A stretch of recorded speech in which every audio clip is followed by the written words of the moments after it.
I'm going to change the colour back to dark blue for the time being. Dark blue. And I'm going to style up something else. And what I'm going to style are these paragraphs. Okay, so if I style this P, everything between the P and NP will have that style. So I can do that simply just by saying I want to style the P, open and close the curly brackets, give myself some space, and I can change the style. Now, what I want to do here is change the font. And if I type font hyphen family, there we go, with a colon, I can say what font I can use. And in web pages, unfortunately, there are very few fonts available. If I was in Word, I've got Word down here, so let's take a look at Word. If I try to change the font in Word, then I've got thousands of them. Wow, a couple of hundred anyway. But in web pages, I haven't. There are only a few fonts available in web pages.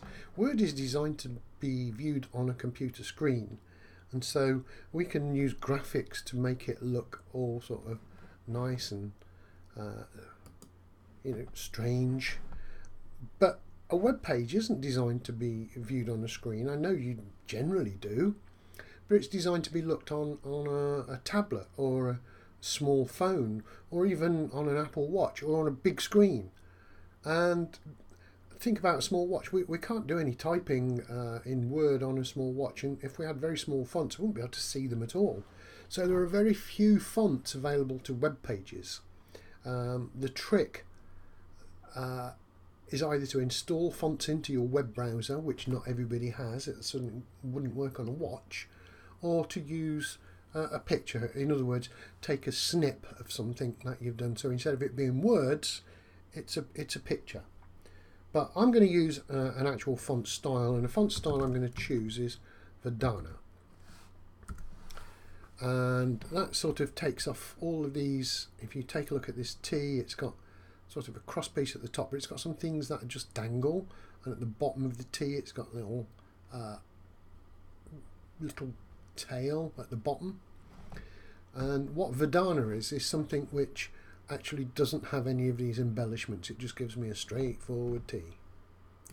So if I refresh that, there you go, you can see the straightforward T with no embellishments on it at all.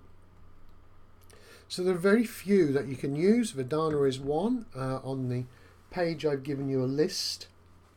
There's not very many. Maybe Arial, Garamond or Trebuchet. Maybe they'll give you different fonts to use, but as I said, it's very limited.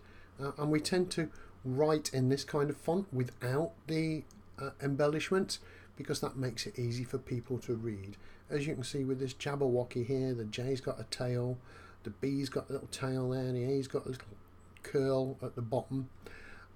They can make it hard for people to read, whereas when you take the tails off, and that's called a sans serif font, it makes it easier for people to read.